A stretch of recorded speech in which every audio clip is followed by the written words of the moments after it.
Bienvenido a mi morada. Entre libremente por su propia voluntad y deje parte de la felicidad que trae. ¿El conde Drácula?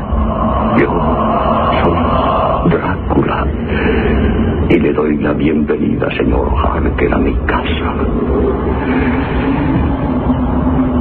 Pase. A veces la realidad, o casi siempre la realidad, supera cualquier ficción. Es un lema de este programa. Bram Stoker, un humilde escritor, dicen sus biógrafos que acabó sus días de una forma un tanto misteriosa. Había escrito un libro que le dio fama, dinero, lo que nunca esperó del oficio de escribir. Era la historia transformada de un príncipe de Valaquia del siglo XV, el conde Vlad Draculea, lo que es lo mismo, Endacio, el hijo del diablo. Bram Stoker añadió, quitó, resumió y puso un poco de romanticismo en una historia profundamente real. El día de su muerte, en una vieja pensión, las cosas no le fueron bien en los últimos 20 años. Dicen que se despertó. Era de noche. Señalaba una esquina. Y las personas que acudieron antes de su infarto observaron y escucharon nítidamente que Blanco, fiebroso, señalando a ese lugar oscuro, repetía una frase constantemente: Strigoyu, Strigoyu. Strigoyu significa en rumano vampiro, el no muerto. Al viejo y desdichado Bram Stoker, el mito, de realidad, quién sabe, había terminado por devorarle. Cuentan todavía hoy en la vieja Rumanía que en 1456 pasó el cometa Halley, el célebre cometa Halley. Decían las viejas crónicas que era tan largo como la mitad del cielo y con dos colas, una que señalaba al este y la otra al oeste, esta última de color dorado y con aspecto de llama ondulante. El fenómeno, como es lógico, fue tomado como mal presagio, como símbolo de peste, de invasiones, y nadie se equivocaba.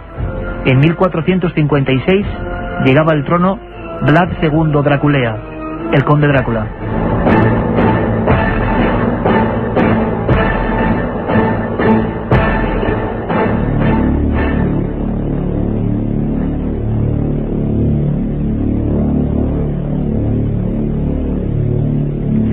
Se ha hecho la penumbra en este estudio 1, somos Milenio 3, no hace falta decirlo. Y tenemos 2 horas por delante absolutamente apasionantes. Siempre lo digo, sinceramente, pero creo que hoy más que nunca, porque habéis sido vosotros, los oyentes, los que habéis elegido 4 biografías con misterio. Nos ha gustado tanto esta fórmula que es muy probable que de vez en cuando la programación, el fútbol, nuestros compañeros lo permitan, hoy por ejemplo no había liga de fútbol, hagamos eso, biografías, pero biografías de una forma distinta. Biografías sintiéndolas, viéndolas, viajando por ellas, con documentos, con testimonios, recuperando a veces el sonido de viejas películas. Hoy tenemos 4 personajes que, bueno, yo creo que mejor ir desgranándolos poco a poco, que sean un poquito de sorpresa. Lo hicisteis vosotros, a través de nuestra vía de contacto directa, el 7640. Hicimos ayer un recuento y nos quedamos sorprendidos. Los 4 que vienen hoy aquí al Estudio 1, los 4 que se reencarnan, entre comillas, en el Estudio 1, son bastante siniestros. Y aquí estamos, como siempre, este grupo de amigos dispuestos a vivir el misterio. Katia Rocha, Carlos Barroso, Carmen Porter. Buenas noches. Buenas noches, Iker. Iba a decir buenas madrugadas, pero no. No, ya estamos acostumbrados al horario de los viernes de 1:30 a 3 de la madrugada. Que es bueno repetirlo porque mucha gente todavía no sabe. Los domingos también nos vemos aquí, como siempre, a las 3 de la mañana. Pero bueno, esta noche nos ha tocado pues tarde noche, porque vamos a acabar a las 11. Justo a las 11 de la noche, cuando ya empieza el misterio, cuando empieza la hora bruja. Exactamente, Iker. 4 personajes, 4 historias que creo que son muy distintas, pero tienen un nexo común: lo enigmático, las sombras, las penumbras que envuelven esas biografías. El conde Drácula, ni más ni menos, va a ser la primera de ellas. Les aseguro emociones fuertes, ese lema que siempre decimos. Bram Stoker, con su Drácula, se quedó corto. Y qué mejor compañía, porque además van a estar un montón de amigos, expertos en el mundo de la conspiración, viajeros que han estado en estos lugares persiguiendo el mito y la realidad. Vamos a tener a catedráticos e historiadores.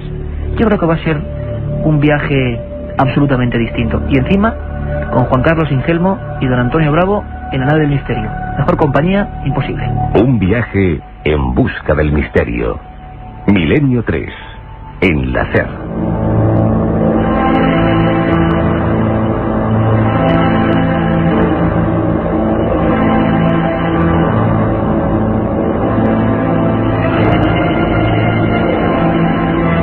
Vlad Draculea, hijo del diablo, nació en 1431 en Salzburg, Valaquia. Era el segundo hijo de Vlad Dracul, del mismo nombre. El padre tenía un aspecto, podríamos decir, fascineroso.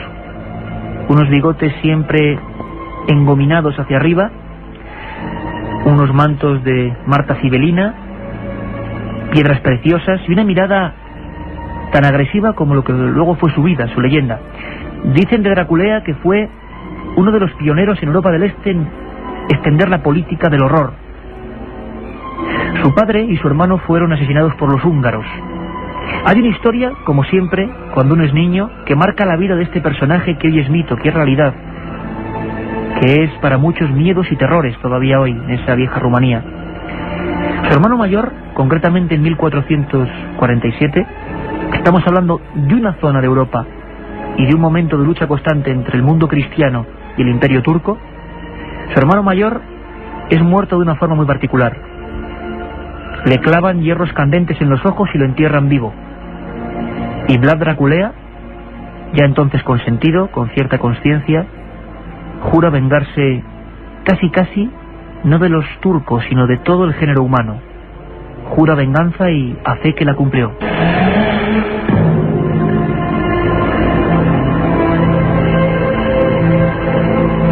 Llegó al poder y lo abandonó varias veces. Fue secuestrado, encarcelado, le mandaron sicarios y asesinos y nunca pudieron acabar con él. Era una especie de Rasputín, otro de esos personajes que seguro que viene algún día por aquí.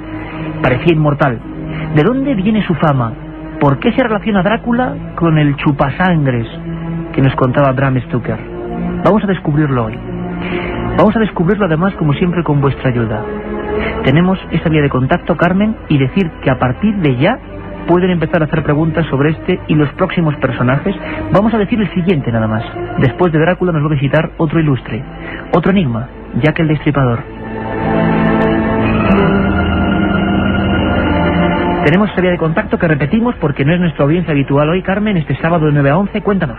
Pues sí, para mandarnos sus preguntas, sus cuestiones sobre los personajes que vamos a tratar, tienen que coger su teléfono móvil y marcar el 7640, palabra clave milenio, espacio y el texto que los oyentes quieran.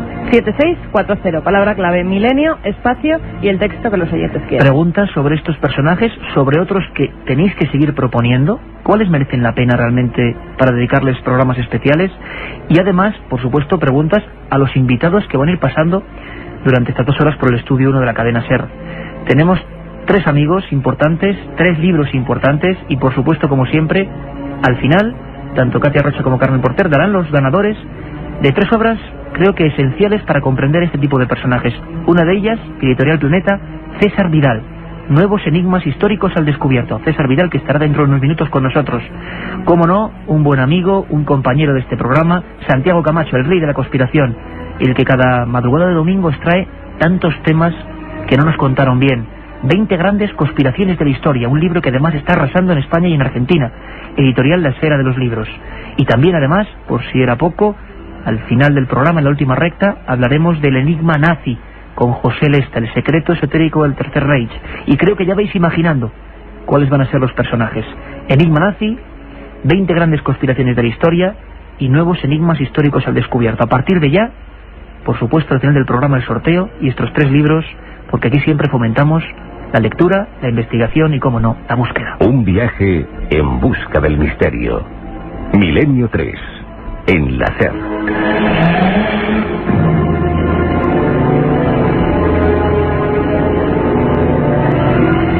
Vlad Draculea, un hombre enemigo del género humano, aunque luego, como veremos, en Rumanía se le considera un auténtico héroe. Llegó al trono y convirtió Valaquia en un fortín. Los turcos, con un ejército 1000 veces superior, no podían hacerle frente. Quizá porque utilizó por vez primera el terror psicológico. Cuentan algunas crónicas muy detalladas cómo algunos guerreros se aproximaban a aquel sitio, a su castillo de Sigisoara, y observaban la siguiente escena. Empalados, Hombres, mujeres y niños, atravesados por grandes estacas a diferentes alturas, muchos de ellos todavía agonizantes, y sobre todo algo que recogen las crónicas y que ninguno de aquellos historiadores pudo olvidar: un fúnebre olor de muerte.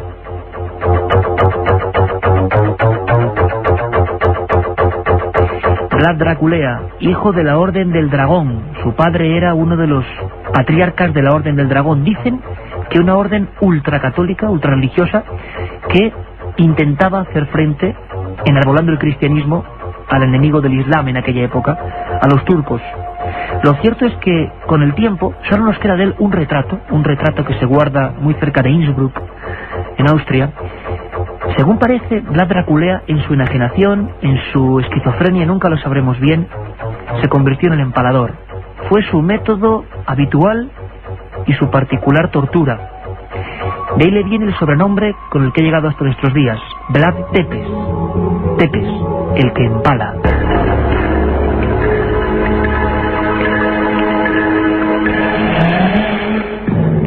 Fue uno de los primeros asesinos mediáticos de la historia, y lo fue porque la imprenta que nacía en aquella época, la imprenta de Nuremberg, emitía los primeros papeles, los primeros legajos donde aparecía su efigie.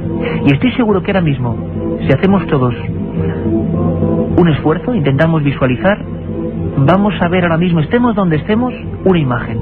Es una imagen en blanco y negro. Es uno de los grabados más viejos de la historia a nivel de imprenta.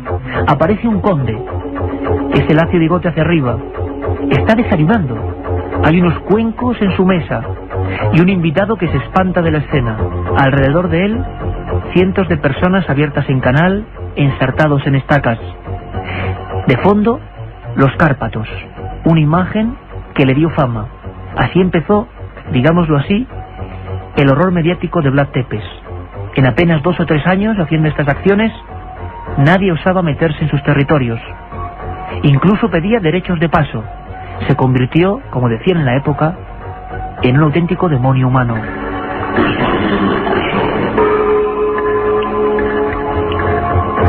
¿Y cómo gobernaba Vlad Tepes?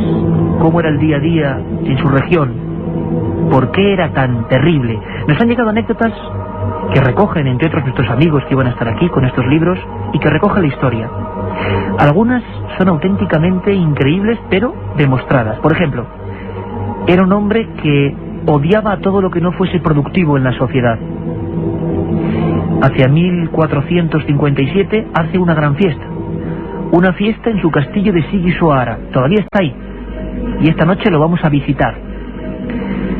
En esa gran fiesta invitó a todos los mendigos, tullidos, pedigüeños. Los invitó a todos y les dio grandes manjares, copas de buen vino.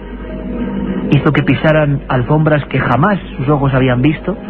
Y en un momento dado, el propio príncipe Vlad bajó las escaleras de su fortificación. Bajó y dijo lo siguiente: qué gusto da vivir así, ¿verdad? Obviamente todos le respondieron que sí. Vlad Tepes, el empalador, dijo: yo puedo hacer que esto sea vuestro modo de vida, o más bien, que ya no tengáis ninguna preocupación más, que este valle de lágrimas quede muy lejano. Todos aplaudieron a rabiar. Acto seguido, tapiaron las puertas de Sigisoara y prendieron fuego. Dicen que murieron 3.600 personas. Y parece que es rotundamente cierto que desayunaba viendo agonizar a sus enemigos. A veces bosques humanos, personas que se retorcían. El método de empalamiento era terrible. Y perseguía sobre todo el adulterio. Era un hombre ultracristiano que no permitía que la mujer fuese adúltera. Las acusadas de ello eran empaladas, y muchas veces las que habían tenido hijos fuera del matrimonio, hay crónicas concretas de ello, eran empaladas, y encima en su cabeza también empalados los niños, sea cual fuese la edad que tuvieran. Lógicamente sus enemigos estaban al acecho, y a veces dentro de su propio país, dentro de ese territorio valaco, hoy Rumanía, tenía deserciones. Por ejemplo, una etnia como los gitanos. Los gitanos siempre, viviendo su vida, haciendo un mundo errante de un lado a otro, se negaban a entrar en el ejército de Vlad Tepes. La forma de convencerles fue sencilla. Cogió a los 3 más valerosos delante de las principales tribus gitanas. Esto ocurría en 1460. Delante de sus ojos, con total impunidad, como hacían las cosas, asó a esos 3 líderes gitanos. Los asó y hizo que los compañeros se los comieran. Acto seguido dijo que ese era el fin para todos los que no osaran ponerse la armadura de la Orden del Dragón, del ejército valaco. Obviamente, todos los gitanos fueron inmediatamente convencidos.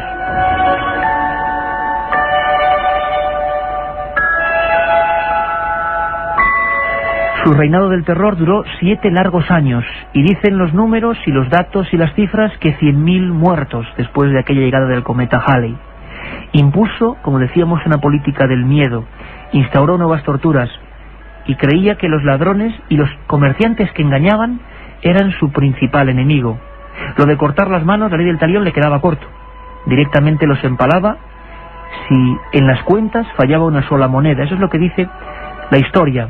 Incluso, de ahí viene quizá la fama de vampiro, la fama de querer ser inmortal. Tenía un gran trance, tenía un gran tormento con la vida después de la vida. Como era profundamente cristiano, le atormentaba que iba a ser de él cuando lo enterrasen. Lo cierto es que parece ser que intentó, con viejas creencias, absorber sangre de sus enemigos para traspasar el poder. ¿Cómo lo hacía? Cuando capturaba a algún general, a algún importante personaje de la contra, lo empalaba y la sangre que iba cayendo se la recogían en cazos y le iba ingiriendo como un líquido de fuerza, como un elixir que, dándole la razón, le hacía casi invencible.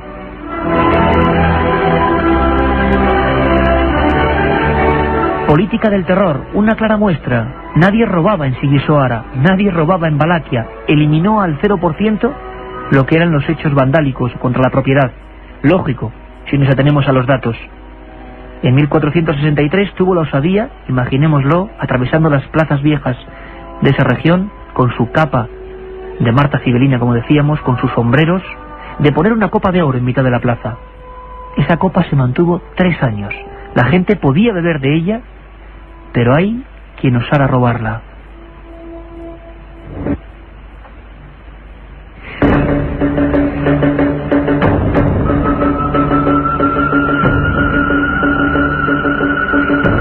Había que tener mucho valor, evidentemente, para robar aquella reliquia. Nos hemos quedado con todo tipo de datos y hemos preguntado a amigos que han estado allí. Amigos como el escritor Fernando Martínez Laínez, autor de Tras los pasos de Drácula. Sus investigaciones iban encaminadas a descubrir por qué, por ejemplo, Ceausescu consideró héroe nacional a Drácula y por qué muchos rumanos, a pesar de ese talante cruento que nos dice la historia, consideran a Drácula un auténtico ídolo. Y muchos dicen, en tiempos de mafias, en tiempos de delincuencia, que vuelva Drácula. Ha habido una auténtica campaña a ese respecto. Fernando Martínez Laínez nos hacía incisión en una cosa muy importante. La gente lo toma como vampiro, como hombre que chupaba la sangre, no tenía colmillos. Ese fue el mito literario. Pero lo cierto y verdad es que Drácula era un cristiano enajenado probablemente, que intentaba combatir a favor de la cruz y en contra de la media luna. Fernando Martínez Laínez, paseando por esas calles de Rumanía, sintiendo todavía esas imágenes, ese lugar, la casa natal de Drácula, nos lo contaba así.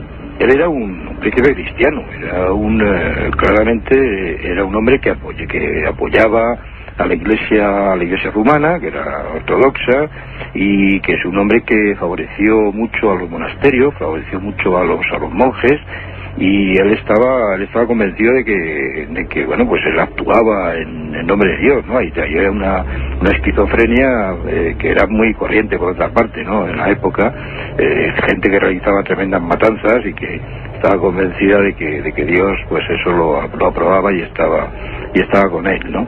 Una de las pruebas palpables de la devoción o del respeto que inspiraba a la Iglesia, o del entendimiento que tenía con la Iglesia, es que él fue enterrado en una iglesia que pertenecía a un monasterio que él mismo había protegido, ¿no? En esa tumba donde supuestamente él está enterrado, en la iglesia de Ragov, una iglesia pequeñita del monasterio que digo, quien está allí permanentemente cuidando la tumba de Drácula es una monja, una humilde monja que está allí como si cuidara la reliquia de un santo, ¿no?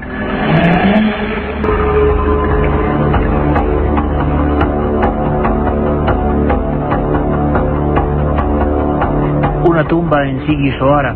Las investigaciones, historiadoras como Miranda Twice, dicen que en 1931 se excavó en esa tumba y que era cierta la leyenda, que allí no estaba realmente Vlad Draculea. También existe la misma leyenda o realidad, no lo sabemos, sobre su propio padre. Nunca se encontró su cuerpo. Una traición de su propio ejército y una acción rápida de los turcos hizo que cortaran la cabeza a Drácula. Se había rumoreado que era la única forma de vencerlo, cortarle la cabeza de un tajo, y esa cabeza fue enviada al Palacio Topkapi de Estambul, y allí la gente se arremolinaba, no podían creerlo, para comprender que el gran vampiro había sido derrotado.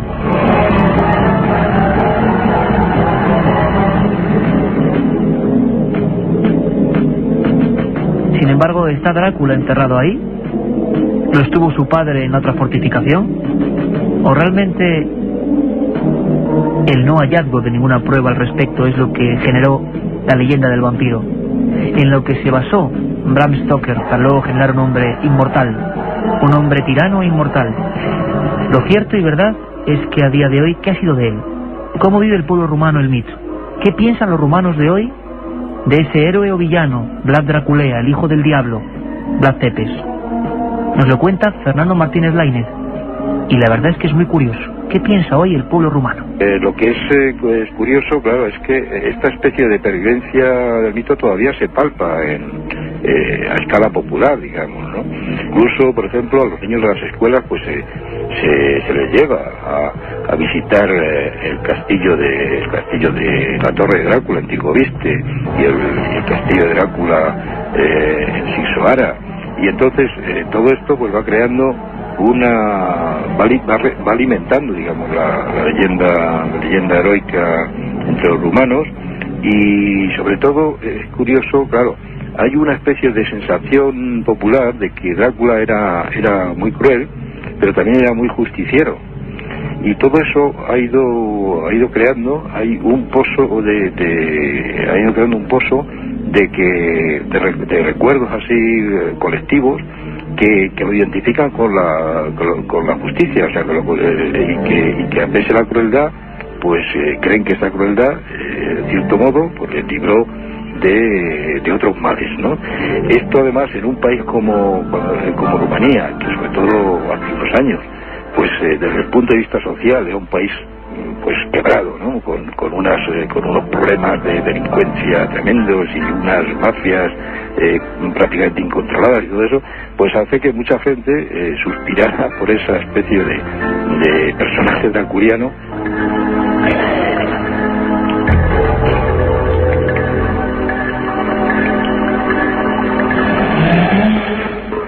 Parece que algunos quieren que vuelva Vlad Tepes. La verdad es que ese Estrigoyu, no muerto, o vampiro, que gritaba Bram Stoker no es único. Él acabó devorado por el personaje, por el mito. Pero también los que le han interpretado en el cine, muchos de ellos, los más grandes, acabaron igual. El húngaro Bela Lugosi, al que todos tenemos en mente, acabó creyéndose el conde Drácula. Encargó un ataúd y encargaba a su propia criada que le llevase telarañas frescas. Completamente enajenado, quizá al igual que Vlad Tepes. Bram Stoker, Bela Lugosi y muchos más fueron eliminados por la propia sombra muy larga del vampiro. Un viaje en busca del misterio. Milenio 3, en la SER.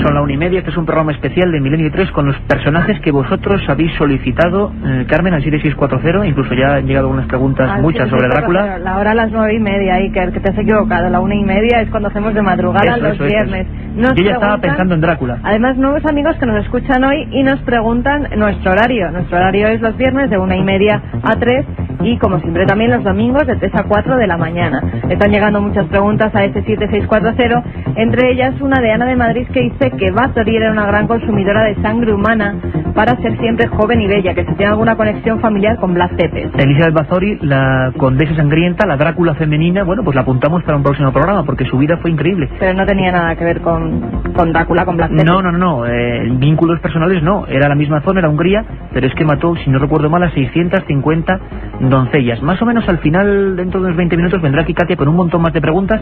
7640, Milenio. 7640, palabra clave Milenio, espacio y el texto que deseen las preguntas, tanto para nosotros como para los invitados. Que ahora vamos a presentar y, bueno, y del tema que quieran, por supuesto, y lo que quieran, y planteando personajes, por favor.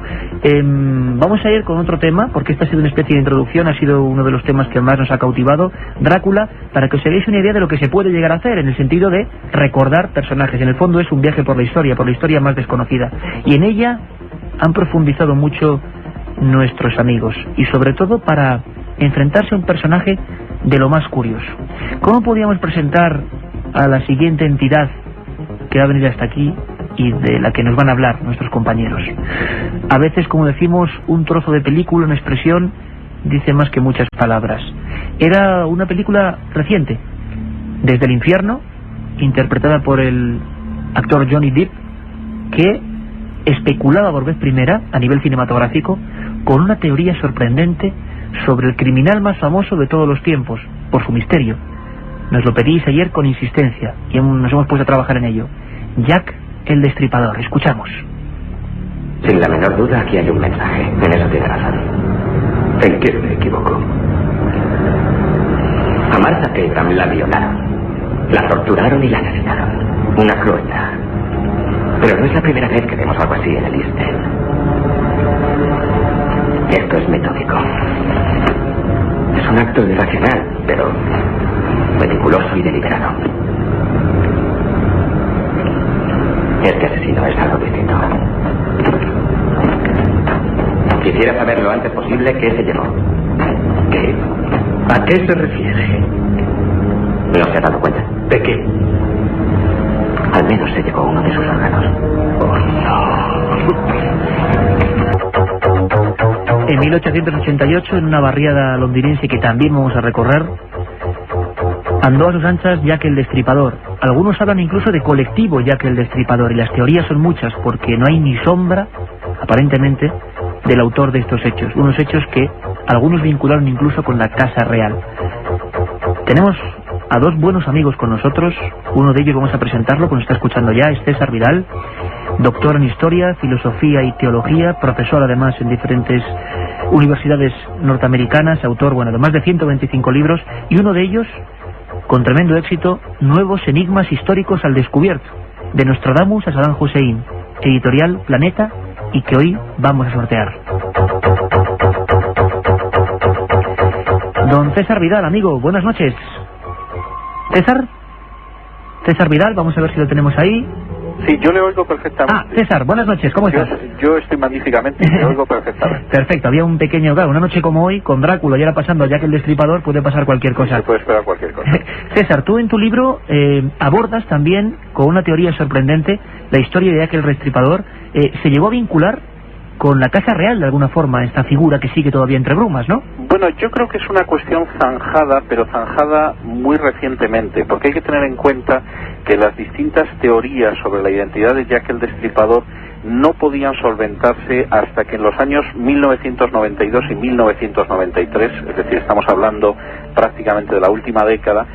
Finalmente, gracias a la ley de secretos oficiales, se pudieron desclasificar documentos que estaban en los archivos de Scotland Yard y que hacían referencia precisamente a Jack el Destripador. Es decir, hasta entonces había habido muchas teorías. Había quien decía que era un médico, eso sí, norteamericano y no británico. Sí, había como mucho interés, y luego además lo escucharemos en otro corte, por decir o hacer creer que no era un ciudadano británico este hombre, ¿no? Efectivamente, e incluso pues en algún momento se hablaba de que podía ser un psycho killer, es decir, un asesino con perversiones sexuales, etcétera, etcétera. Bueno, hoy en día lo que sí sabemos es, primero, que en primer lugar Jack el Destripador era un colectivo, es decir, no era solo un asesino, sino que de hecho era un grupo de 5 personas que actuaron asesinando a distintas mujeres relacionadas con la prostitución.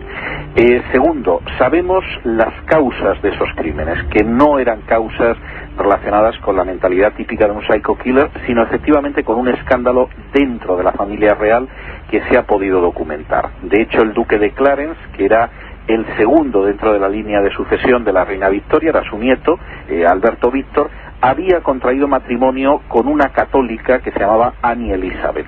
Esto planteaba un problema a la Casa Real fundamentalmente porque, como todo el mundo sabe, el rey de Inglaterra al mismo tiempo es el cabeza de la Iglesia anglicana y por lo tanto no se puede casar con una persona que no sea de confesión protestante. Inicialmente, para acabar con este escándalo, la reina Victoria encomendó a Lord Salisbury, que era el primer ministro, que de alguna manera colocara fuera de circulación a esta pobre mujer que se llamaba Annie Elizabeth y que fue a parar a un manicomio. El duque de Clarence moriría en el 92 en extrañas circunstancias y la pobre Annie Elizabeth, pues de hecho, fue declarada loca y fue pasando de manicomio en manicomio hasta que falleció en 1920. Posiblemente todo hubiera quedado ahí y Jack el Destripador no hubiera hecho acto de presencia, de no ser porque había una niña que había nacido de esta unión, que había sido salvada por una amiga de Annie Elizabeth que se llamaba Mary Kelly. Si Mary Kelly hubiera guardado a la niña y hubiera guardado también silencio, no hubiera sucedido nada. Pero Mary Kelly se encontró en una mala situación de fortuna, tuvo que empezar a ejercer la prostitución para sobrevivir y en un momento determinado decidió chantajear a la familia real británica. Se decidió hacer uso de esa información privilegiada, ¿no? Exactamente, es decir, iba a sacar a la luz la información, y es que un miembro de la Casa Real, que era heredero directo de la reina Victoria, se había casado con una católica y además existía una niña. Cuando se produjo esa situación, de hecho, la misma reina Victoria estuvo a punto de padecer un ataque de histeria. Es decir, eso además se producía en un momento en que la institución monárquica se estaba cuestionando en Gran Bretaña. Y entonces, finalmente, en ese momento, Salisbury, que era un masón de alto rango, decide acudir a algunos de sus compañeros en la masonería, concretamente a William Gould, que era médico de la reina y que ya había practicado algunos abortos para ocultar escándalos dentro de la Casa Real, y a Robert Anderson, que era el segundo jefe de la Policía Metropolitana de Londres. Bien, estas personas empiezan a buscar con ánimo de exterminar precisamente a todos los que sabían, a todos los que estaban en el secreto de Mary Kelly. Y de hecho todas las mujeres que mueren son mujeres que conocían el secreto de Mary Kelly. Solo en una ocasión se produjo un error y asesinaron a una pobre muchacha que se llamaba Catherine Eldowes por equivocación, porque esta muchacha a la hora de prostituirse muchas veces utilizaba el nombre de Mary Kelly y pensaron que efectivamente era Mary Kelly y la mataron. Fue el único error. El resto, era coincidencia fatal, ¿no? Una coincidencia fatal, y el resto todos conocían efectivamente el secreto que se quería ocultar. Las muertes, de hecho, seguían un ritual que de alguna manera pues encarnaba lo que era el ritual masónico. Por ejemplo, siempre incluían un degollamiento que aparece en el juramento del aprendiz de la masonería y el destripamiento que se produce en la iniciación en el grado de maestro. Es decir, son unas amenazas que se producen en el curso de la iniciación en distintos grados de la masonería para aquel que revele secretos, con lo cual de alguna manera el mensaje quedaba evidente. Ahí había gente que estaba revelando secretos. Una vez muertas estas personas, Jack el Destripador desapareció, y desapareció sin dejar huella, entre otras cosas porque ya no tenía a quién más matar. Es decir, el secreto había quedado absolutamente oculto. Esto finalmente acabó saliendo a la luz por dos razones. Una, porque efectivamente la hija del duque de Clarence, Annie Elizabeth, que consiguió escapar, se convirtió en la protegida de un pintor que se llamaba Sickert, que en un momento determinado la convertiría en su amante y después se casaría con ella. Y el hijo de este matrimonio, que conservaba documentación, acabaría exhumándola, sacándola a la luz a finales del siglo XX. Y la otra razón, que es la que apuntábamos al principio de la entrevista, es que entre 1992 y 1993 Scotland Yard efectivamente permitió acceder a parte de la documentación sobre Jack el Destripador que confirmaba la que había aportado el hijo de los Sickert. Pues yo creo que mejor explicado imposible. Ahí tenemos una muestra de la cualidad de nuestro amigo César Vidal. ¿Cómo llega este enigma hasta hoy? ¿Cómo se ha mantenido en brumas absolutas? Y cómo ahora mismo, gracias a esa, digamos, introspección en algunos archivos, se han atado cabos. Y fijaros qué cosa más sorprendente. Estoy seguro que muchos ni siquiera lo imaginabais. Podríamos empezar a hablar de colectivo Jack el Destripador. Y no solo Jack el Destripador, como persona.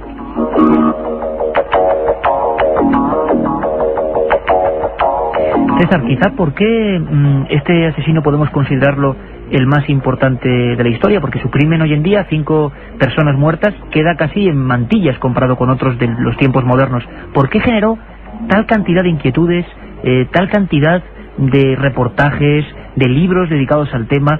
¿Por qué en definitiva fue un crimen, utilizando la palabra de moda, tan mediático?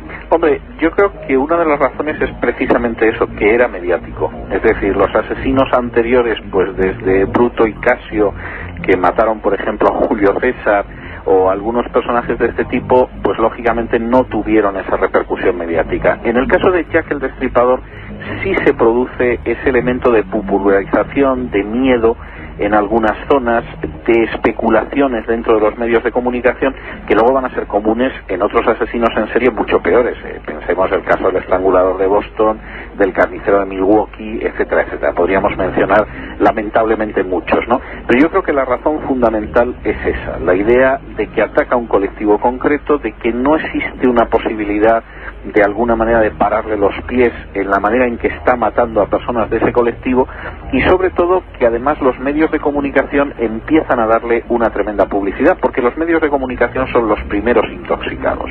Es decir, empiezan a recibir cartas presuntamente de Jack el Destripador, empiezan a hacer especulaciones, lógicamente se dejan llevar por algunas de las opiniones que hay en ese momento y facilitan enormemente que Jack el Destripador Incorporated, que casi es como podríamos llamarlo, se pueda ocultar detrás de esas columnas de humo.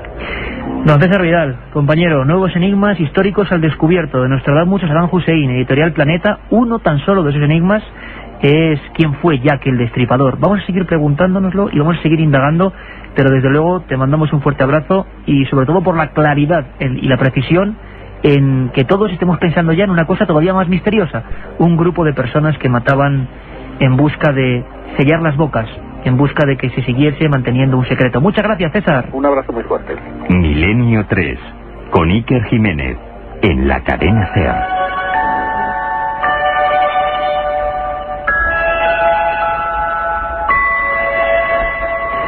Esta noche nos vamos a enterar de muchas cosas, ya que el Destripador quizá no sea un nombre propio, un colectivo, y un colectivo que tenía que ver con la Casa Real. Todavía indagando más en esa historia, como siempre hace él. Sabéis que Santiago Camacho no le gusta dejar una historia media, se mete a fondo, pone nombres, pone apellidos y nos genera un mapa todavía si cabe más inquietante. Santi, buenas noches. ¿Qué tal? Muy buenas noches. Autor, por supuesto, de ese libro, 20 grandes conspiraciones de la historia, de la esfera, que por cierto, un pajarito me ha dicho que en Argentina, aquí fenomenal, pero es que en Argentina, tremendo, ¿no? La repercusión de ese libro. Ha sido sorprendente, ahora mismo lleva un par de meses sin caerse de la lista de los 10 más vendidos y bueno, que sigue así mucho tiempo. Y nos alegramos mucho, de verdad. Sí, sobre todo además por que es un país al que le tengo especial cariño por muchas cosas. Y de verdad me ha sorprendido el que haber sido tan magníficamente acogido. Tú dices, Santi, incluso mojándote a tope, das la biografía, das el perfil de un personaje misterioso que se llama el Dr. Bull, que nos anticipaba algo César Vidal, el médico de la reina que quería esconder un secreto. Sí, realmente quiero decir que la exposición que ha hecho César Vidal ha sido magnífica y nos ha dado un panorama absolutamente claro de lo que sucede y de en qué terreno nos estamos moviendo.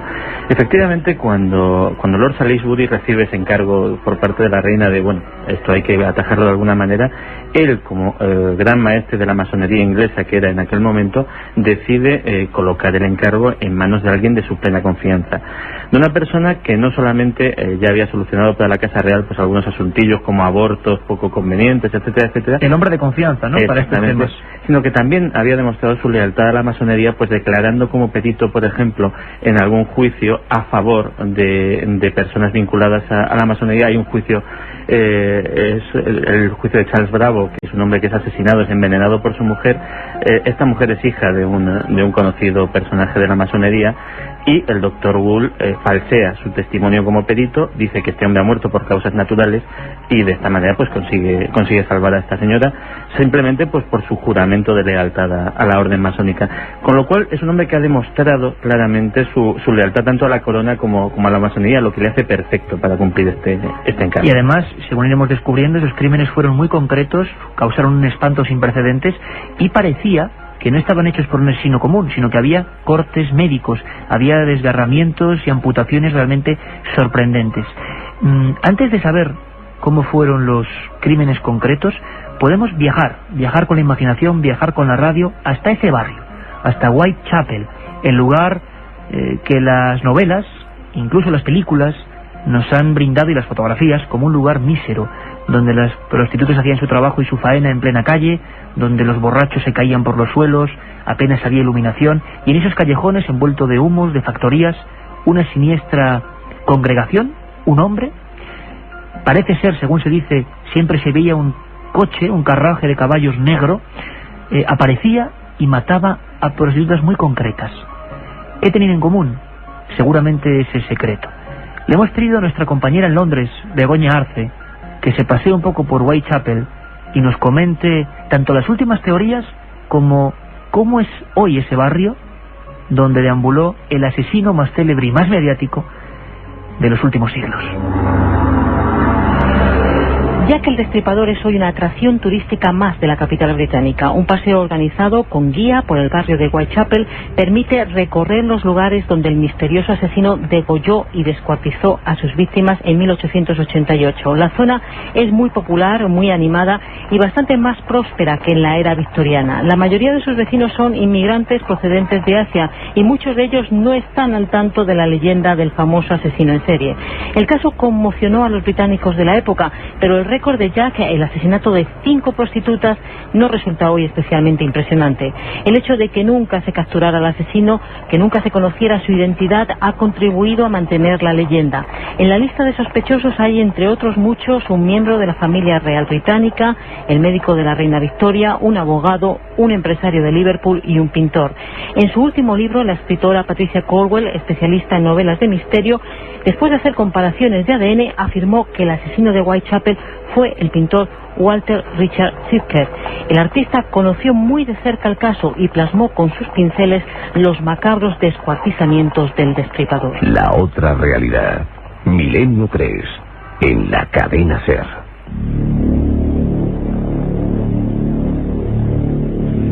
Tengo en mis manos, y como siempre digo, que suene el papel, tengo en mis manos unas fotografías espantosas, sencillamente espantosas. Son las autopsias, las imágenes de las autopsias de Mary Ann Nichols, Annie Dark Chapman, bueno, un montón. Ahora repasaremos sus vidas, que fueron las que cayeron en manos, en garras de este grupo de personas, o de esta persona que amputaba con precisión. Las imágenes de las autopsias que se publicaron en su día son francamente impresionantes. Algunas cabezas aparecen separadas del tronco, hay extracción de algunos órganos, se ven las calles en fotografías anexas de ese barrio muy miserable y los lugares, si cabe, apartados donde esta gente atacaba. No sabemos si es más horrible el propio crimen o los trabajos de los forenses, bastante desaliñados de la época, porque las costuras y desde luego los arreglos de lo que era la autopsia le dan estas imágenes que tengo ahora delante de mis ojos aquí en el estudio 1, pues una pátina casi fantasmal, ¿no? Carmen, 5 personas, 5 prostitutas, 5 mujeres que guardaban un secreto, al parecer, que Santiago va a seguir ahora indagándonos en ello. ¿Quiénes eran? ¿Cómo encontraron la muerte? Hay una primera víctima, Iker, que luego pues se dijo que a lo mejor no tenía nada que ver con Jack el Destripador y había sido simplemente una casualidad que se encontrara la primera. Era Martha Turner, una prostituta alcohólica que ofreció sus servicios en el barrio de Whitechapel. Su cuerpo fue hallado la mañana del 8 de agosto de 1888. Había sido degollada y luego destripada. También se le cortaron los órganos sexuales con un afilado cuchillo. Unos días más tarde, el 31 de agosto, aparece el cuerpo de Mary Ann Nichols, de 42 años, más conocida como Polly entre sus clientes. La policía la encuentra con la tráquea, el esófago y la médula espinal cortados.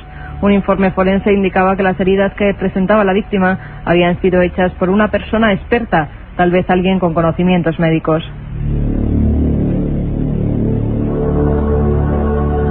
El 7 de septiembre la policía descubre en el número 29 de la calle Hatbury el cadáver de otra mujer, Annie Chapman, de 47 años. Presentaba las mismas heridas que sus compañeras. Fue en ese momento cuando el pánico se apoderó de los visitantes y habitantes del barrio Whitechapel. Es curioso porque nadie hasta el momento había podido dar una descripción de ese asesino, pero 20 días más tarde el propio criminal se dio a conocer mediante un comunicado que envía una agencia de prensa londinense en el que firmaba con el apodo de Jack the Ripper. El texto decía: odio a las prostitutas y seguiré destripándolas hasta que me canse. Iker cumplió la promesa. El 29 de octubre asesina a Elizabeth Stride y a Catherine Edowitz. Pocos días más tarde, Josh Luke, jefe de vigilancia de Whitechapel, recibía un paquete que contenía parte de un riñón de una de sus víctimas y una nota en la que aseguraba que la otra mitad se la había comido frita, como siempre la afirma Jack the Ripper.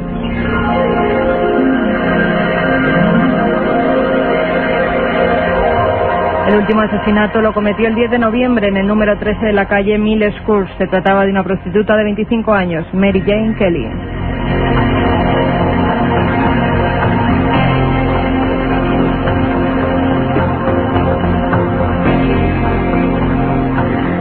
Fijaos, sin embargo, cuán larga es la sombra, igual que Drácula de Jack el Destripador, que Begoña Arce, los últimos documentos y teorías de Patricia Cornwell con ADN, dice que no era el Dr. Wool, que era ese pintor, Sickert. Es decir, a día de hoy creo que probado no hay nada, absolutamente nada, y es lo que hace que esta figura misteriosa sea, pues eso, la más enigmática de los últimos años.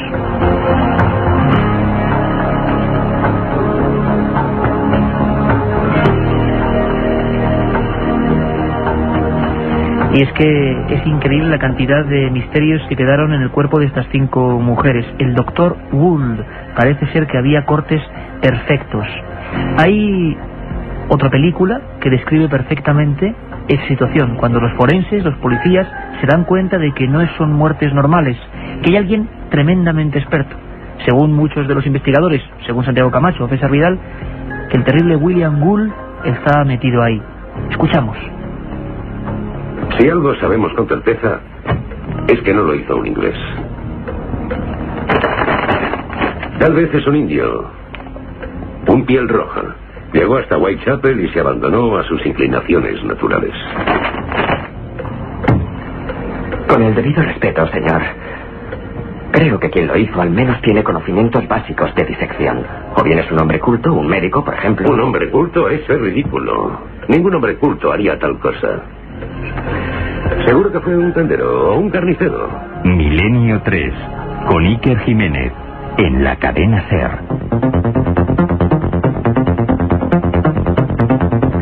Van a ser las 10:05 de la noche, una noche intensa. Vlad Draculea, su verdadera historia, Jack el Destripador. ¿Quiénes serán los siguientes invitados hoy casi en este estudio letal, ¿no? Porque están llegando unos personajes que vosotros habéis elegido y que podéis seguir eligiendo y por supuesto preguntando, por ejemplo ahora a Santiago Camacho sobre la historia de Jack el Destripador y muchas más que van a llegar a partir de ahora. 3 libros, ya lo sabéis, que daremos los ganadores a final del programa. El 7640, palabra milenio, espacio. Katia, te veo con cara de susto como es habitual. Pues sí, muchas madrugadas. Dices los invitados, mejor que no se pasen por el estudio. Bueno, por ejemplo, hablando de las teorías de Patricia Cornwell, nos preguntan que qué opinamos de las teorías de que Jack el Destripador es el impresionista Walter Sickert. Bueno. Santi. Pues uniéndome a lo que decía César Vidal, este hombre era un pintor que tiene cierta relación. Sí, tiene mucha relación con esta historia.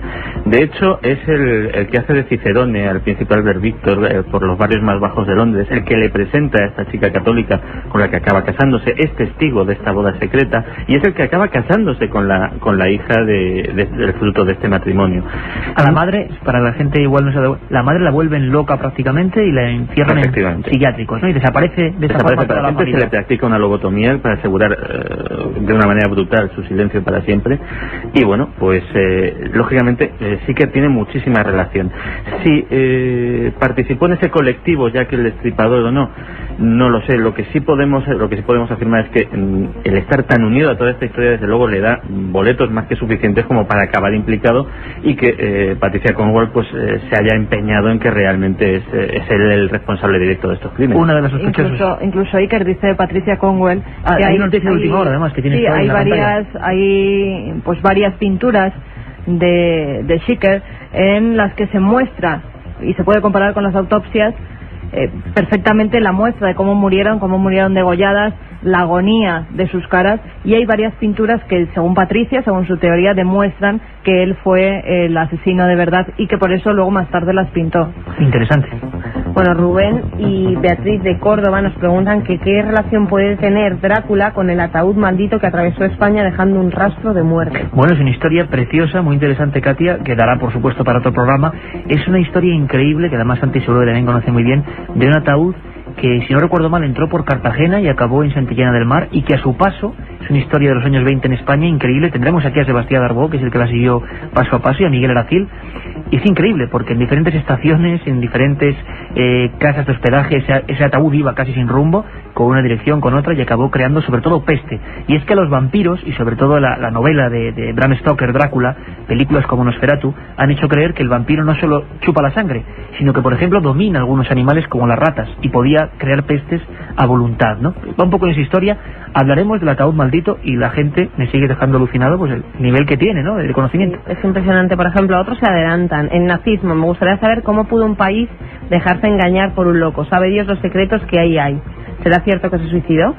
Pues yo creo que están ya adelantando. Como hemos dicho que vamos a hablar con José Leste y con el enigma nazi, yo creo que mucha gente está pensando que el esoterismo nazi, que, por ejemplo, bueno, ya desde luego vamos a desvelarlo, 7640, otro de los personajes en la siguiente hora va a ser Hitler. Y fijaos qué preguntas. ¿Persiguió Hitler el Santo Grial? ¿Hizo, por ejemplo, varias expediciones a Canarias, a otros puntos, en busca de esa reliquia o del Arca de la Alianza?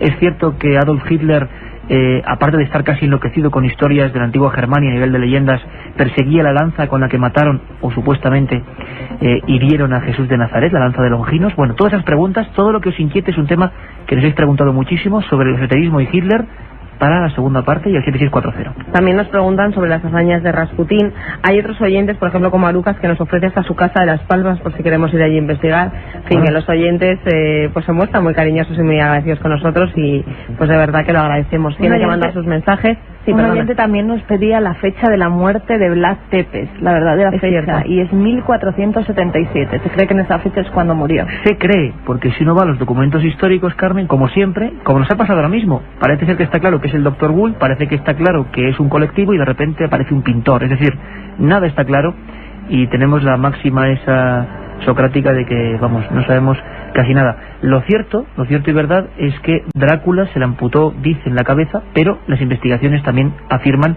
que dentro de lo que era el nicho, que dentro de lo que era la tumba, no hay absolutamente nada, igual que ocurrió con su padre. Bueno, Drácula, seguimos con Jack el Destripador, Hitler y muchas más cosas. Hay muchos oyentes desde los mensajes que nos preguntan cómo se pueden conseguir los programas y escucharlos, porque se lo han perdido ayer o cualquier otro día.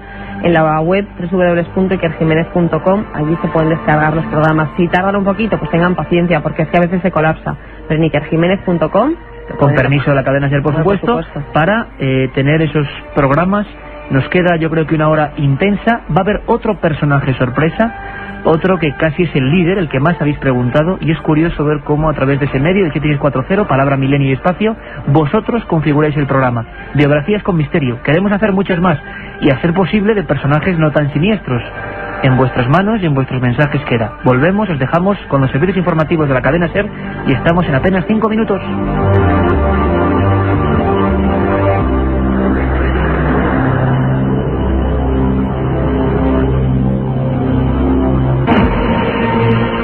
La otra realidad. Fenómenos extraños. Misterios sin resolver. Milenio 3. En la SER.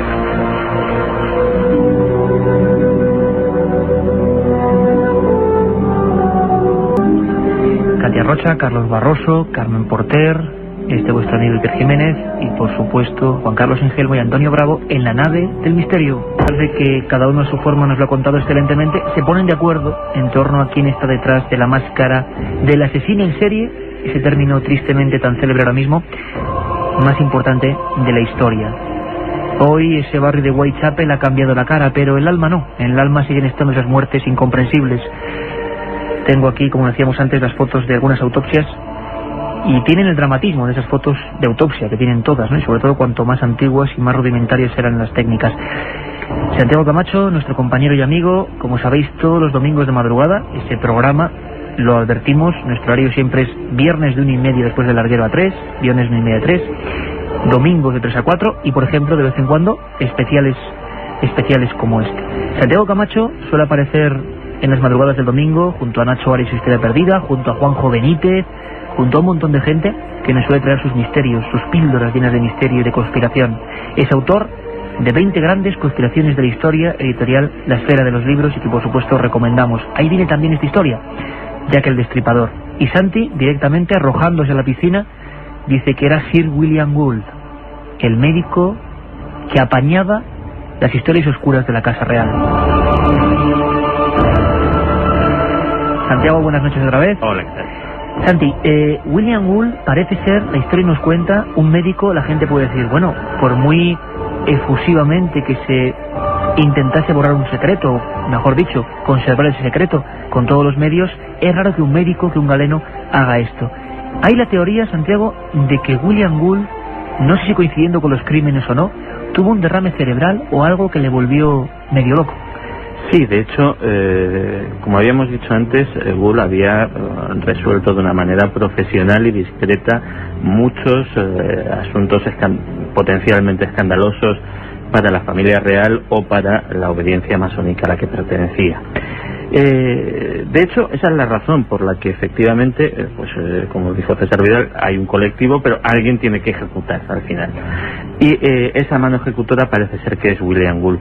Lo que pasa es que con lo que no se contaba era con que para aquel entonces sí parece ser, y en eso sí coinciden hasta los biógrafos oficiales de Sir William Gould, que nada tienen que ver con la historia de Jack el Destripador ni la recogen en absoluto, que en ese momento sí tenía muy perturbadas sus facultades mentales. Algo que pudo hacer, que pudo influir en que lo que debía ser quitar de en medio de una manera fría, profesional y discreta a 4 mujeres, que luego fueron 5 por un accidente que muy bien explicó también César, de una manera sin levantar escándalos, sin suscitar ningún tipo de polémica ni atención de los medios de comunicación, se convierte en una serie de crímenes propios de un psicópata, propios de una persona muy trastornada, que sus delirios los trasplanta a esos crímenes.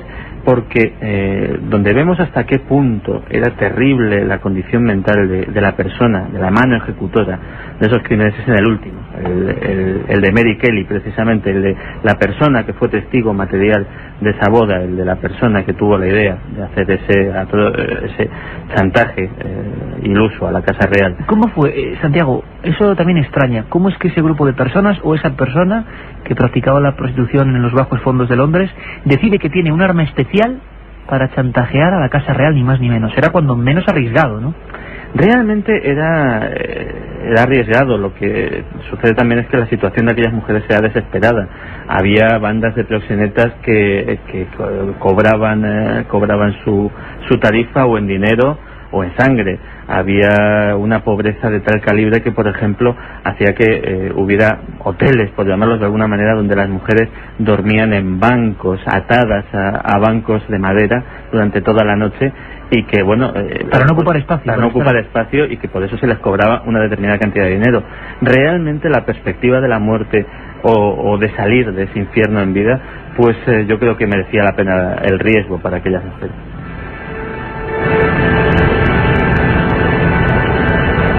Y hablamos luego, Santiago, del secreto.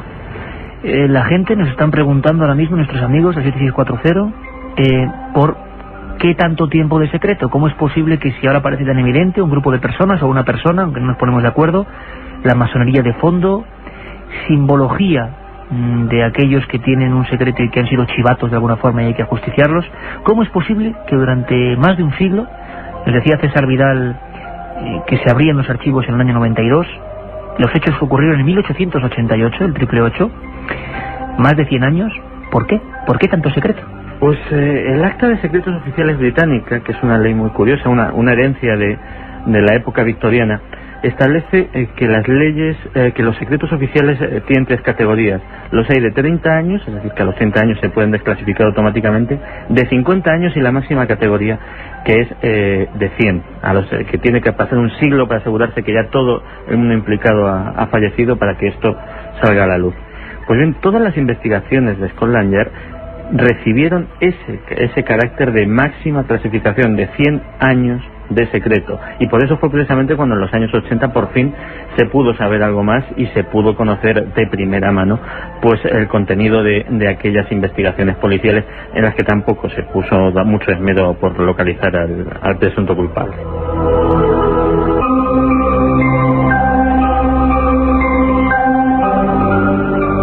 Nos da la impresión de que la sombra, como decimos, la máscara de Jack el Destripador, sigue todavía demasiado oculta. Hay un personaje, Carmen, por el que nos preguntan, además de Jack el Destripador, de Vlad Tepes hemos intentado, cada uno de ellos es un tema, hoy simplemente estamos sondeando sus vidas y quizá mostrando públicamente por qué siguen siendo iconos del misterio.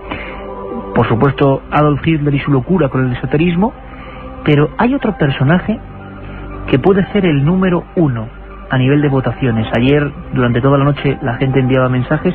¿Quién es ese personaje, Carmen? Pues se trata nada más y nada menos que de Michel de Notre Dame, más conocido como Nostradamus, un hombre que nació un 14 de diciembre de 1503 en una casa burguesa, sus padres eran burgueses, en Saint-Rémy de la Provence. Su familia era de origen judío, era el mayor de los varones y también, pues sobre todo se le conoce por sus profecías, por esas centurias que escribió. Las centurias de Nostradamus son 12, cada una de las cuales, tal y como su nombre indica, consta de 100 cuartetas de versos, excepto la séptima, que consta de 40, y son 42 la séptima, y la 11, que tiene 2, y la 12 compuesta por 11 cuartetas. Pues en esas cuartetas, en esas centurias, Nostradamus habla de muchísimas cosas que estaban por venir.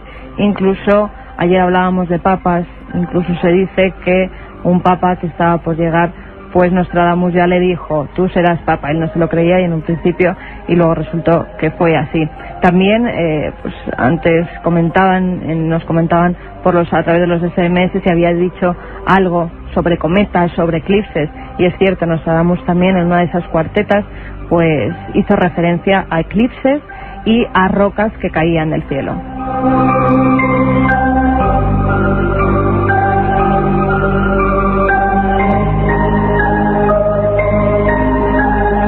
Un programa que se sumerge en el otro lado de la realidad.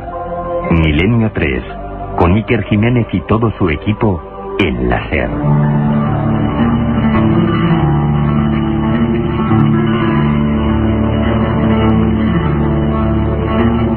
Y es que ¿quién no ha oído hablar de él? Una capa y un birrete con 4 puntas. Muchos dicen o piensan o aseguran incluso que era mostrando las dotes de astrólogo. Se equivocaban, porque realmente hacían alusión a su profesión médica. Michel de Notre Dame, Nostradamus, se ha convertido sin duda en el profeta más leído del mundo, en el de más relevancia, y cada vez que ocurre algo, cualquier tragedia, cualquier catástrofe, cualquier efeméride, siempre se recurre a él. Es curioso, no lo hemos hecho adrede, lo preguntabais vosotros, pero precisamente ahora se cumplen 500 años del nacimiento de Nostradamus.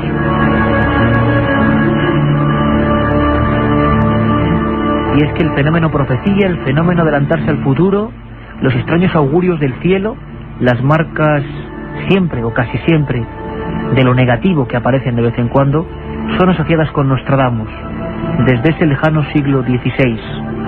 Muchas películas, muchas historias han revelado el interés de los hombres por las profecías. Una de ellas llevaba incluso ese nombre, la profecía. El recorte es de la revista Astrológica. Habla de un extraño fenómeno.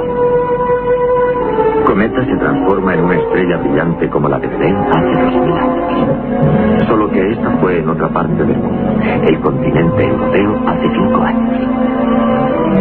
El 6 de junio, para ser exactos. ¿Esa fecha le dice algo? Sí. Entonces esto le dirá más. Comunica un nacimiento de un periódico de Roma.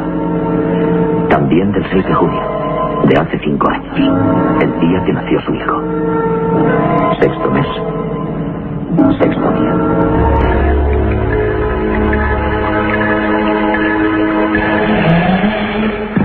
En esa película se hablaba de un niño que encarnaba el anticristo. Todos los profetas, ayer hablábamos de San Malaquías y los papas, tuvieron obsesión con esa llegada del mal. Por supuesto, Nostradamus no fue ninguna excepción. Santiago Camacho, a nivel incluso periodístico, y los que estamos aquí, los 3 ahora mismo en el estudio, hemos trabajado en diversas revistas del ramo. Es uno de los temas icónicos, uno de los asuntos, no solo las profecías, sino Nostradamus en concreto, que como 2 o 3 temas, sea el caso de Egipto y algún otro, hacen que inmediatamente la gente venda más. Yo creo que sería Egipto, Jesús de Nazaret y Nostradamus y las profecías, hacen que inmediatamente la gente se vuelque. Un ejemplo, y ahora hablaremos de ello, Carmen, si te parece, preparando la documentación, septiembre del 2001, evidentemente, hay una imagen que a mí no se me olvidará jamás. Aquí enfrente, en la Casa del Libro de Gran Vía, el día siguiente, la balda de Nostradamus no tenía libros. Todas las demás repletas, como siempre en esa librería. En Nostradamus todo se había agotado.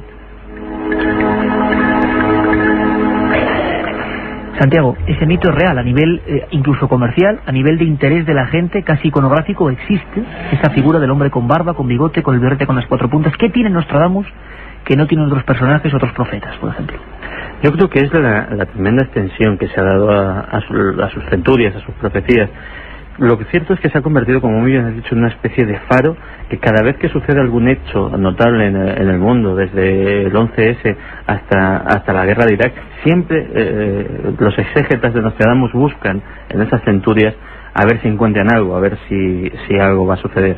Lo que sí te puedo decir en primicia es que posiblemente sea un tema de moda dentro de muy poco, porque parece ser que ha habido un descubrimiento bibliográfico de gran importancia, según el cual los libros que hemos estado manejando hasta la fecha de Nostradamus serían evidentemente copias de una fuente no del todo pura, y ha aparecido un manuscrito, mejor dicho, una impresión, pero mucho más antigua que la primera impresión que se conservaba hasta ahora, y que tiene sensibles diferencias con las que hasta ahora habíamos usado. O sea que a lo mejor el tema Nostradamus da muchas sorpresas. Casas, y hasta seguro casas donde hay libros de Nostradamus, ¿no? Von Brunn, tanta gente que se hizo célebre y millonaria, también hay que decirlo, publicando las cuartetas de Nostradamus.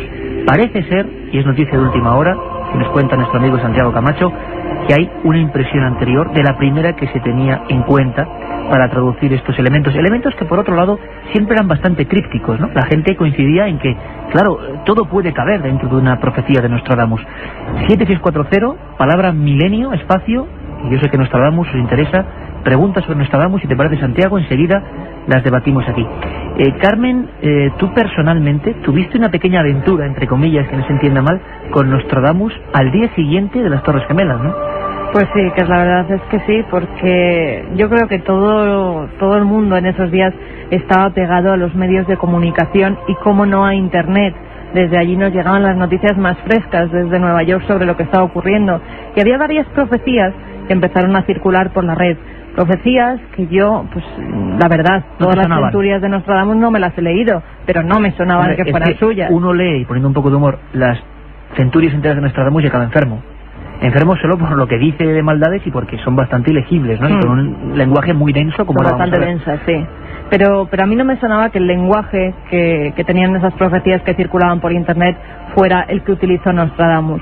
Si quieres, Iker, te comento algunas de las que en esos días circulaban por la red. Una decía, la y ciudad... que abrieron telediarios incluso, ¿eh? Sí, incluso telediarios de televisiones privadas llegaron a dar como verdaderas estas profecías. Cuéntanos. Era su error, porque luego no eran tal. Ocurría hace 2 años. Una de ellas decía, la ciudad de Dios será un gran trueno, 2 hermanos rotos en 2 grandes catástrofes. Mientras la fortaleza aguante, el gran líder sucumbirá. La gran guerra comenzará cuando la gran ciudad se esté quemando. Gran ciudad, 2 hermanos rotos, que pues hacía referencia a las Torres Gemelas. La gente dijo, más claro, agua. Y otra que incluso daba pues más pistas. Llegarán del cielo el aire de la destrucción. Caerán los 2 tronos gemelos. Arderá el fuego de la guerra con el fuego del caos. Los pájaros vuelven a volar y comenzará la tercera gran guerra. Y se hará en nombre de Dios.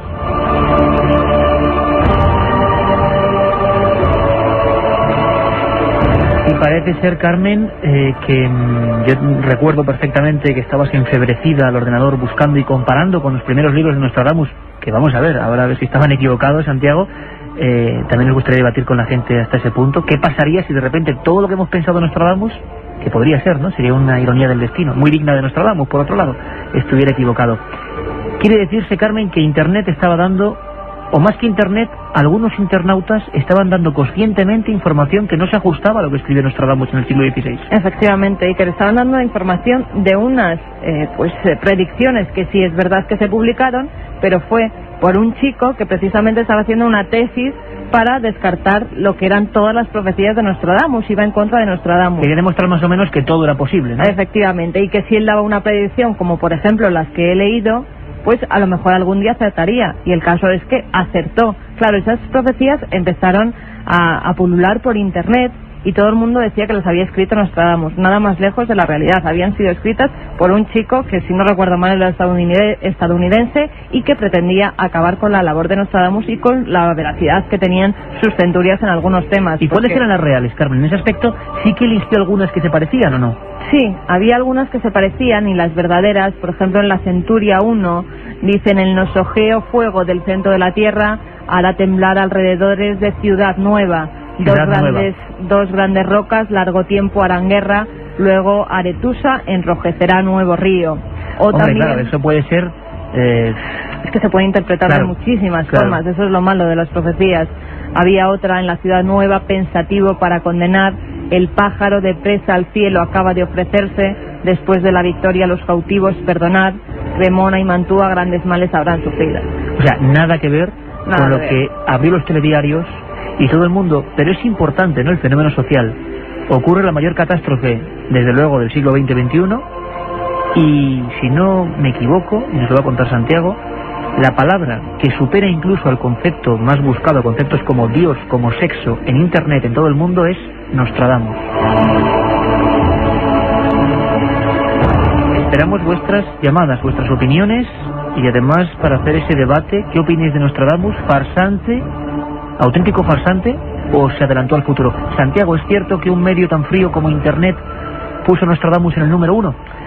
Sí, de hecho, además, por aquella época yo estaba al frente de una página web, de un portal de Internet, y eso llegó a ser noticia incluso de los medios de comunicación especializados en Internet, como la revista Wired y todas estas, que en las fechas posteriores al 11S, más que Torres Gemelas, más que aviones, más que terroristas, la palabra que más buscaba la gente era Nostradamus.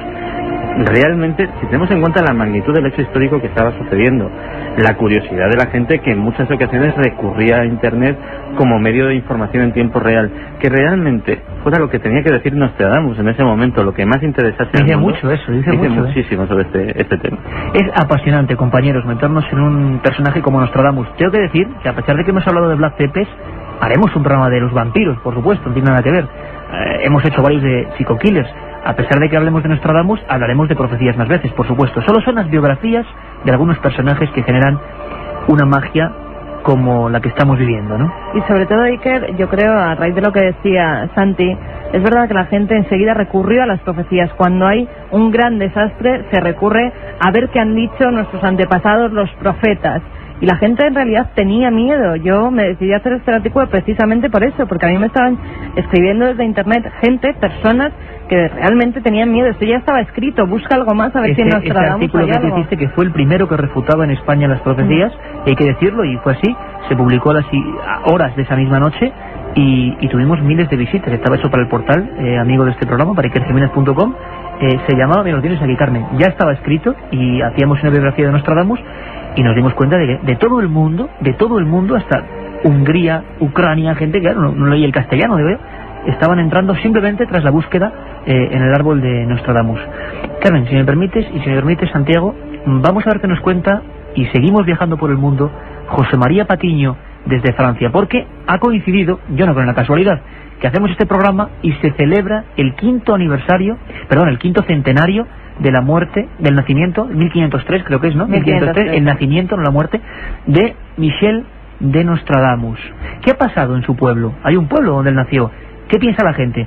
¿Sigue siendo número 1 en ventas Nostradamus? ¿Qué va a ocurrir? Nos lo cuenta José María Patiño. El quinto centenario del nacimiento de Michel de Notre Dame no está teniendo tanta repercusión en los medios de comunicación franceses como los aniversarios de las muertes de cantantes populares como Jacques Brel o Edith Piaf. No obstante, el enigmático profeta tiene sus seguidores aquí en Francia.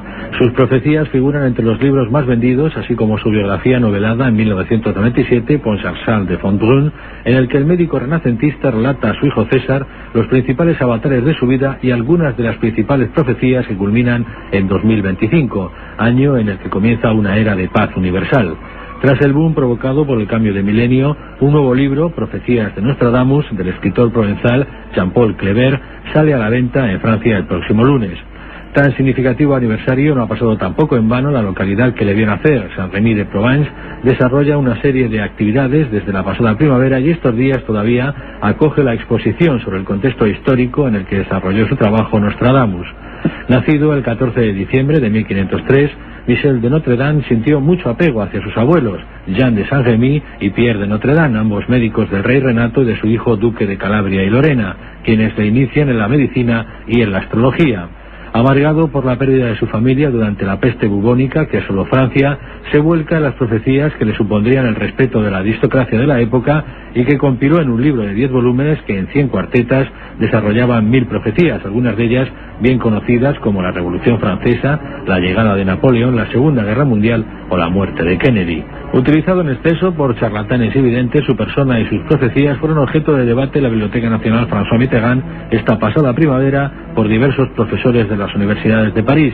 Emmanuel Puil, de la Escuela de Ciencias y Técnicas, aseguraba que el lenguaje ambiguo de las profecías que manejaba Nostradamus ha posibilitado su posterior manipulación y por eso sugiere aprovechar toda la sabiduría que sobre el Renacimiento guardan sus cuartetas. Milenio 3.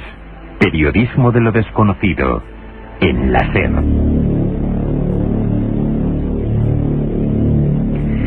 Nostradamus. Y es que cuando se dice este nombre lo hablábamos a nivel de prensa, de papel. También en internet, como hemos dicho también, se disparan todas las alarmas. Y es que ya está aquí Katia Rocha con un montón de preguntas, muchas de ellas Nostradamus y muchas de Hitler, ¿verdad, Katia? Sí, es impresionante lo que preguntan los oyentes por Nostradamus y por Hitler, se ve que interesa mucho el tema. Recordamos que sorteamos 3 libros a los que nos envíen los mensajes al 7640, palabra clave del milenio, y el texto que nos quieran poner. Uno de ellos es el de César Vidal, Nuevos enigmas históricos al descubierto, editado por Planeta. El enigma nazi de José Lesta es otro de los libros que vamos a regalar dentro de la colección El archivo del misterio, editado por EDAP. Y el otro libro que sorteamos es Santiago Camacho, 20 grandes conspiraciones de la historia, editado por La Esfera de los Libros. Preguntas de Nostradamus. Vamos allá, Katia. José Manuel, os sigo desde el primer programa. Me gustaría saber si Nostradamus dice algo del Papa y si el siguiente será ya el último. ¿Sabéis algo? Al respecto es Malaquías, parece el que tiene más... Sí, Malaquías es realmente el experto en Papa. Nostradamus, lo que está acertando últimamente, que parecía muy lejos, era cuando hacía referencias a una gran conflagración entre Oriente y Occidente, que en los años 70, 80, 90, la gente decía, bueno, esto ya, pues porque él estaba un poco obsesionado con los musulmanes y tal. Y mira por dónde va a resultar que sí. Lo bueno que tiene es que señalaba que el rey de España tendría un gran papel en esa contienda como mediador y como persona de conciliación.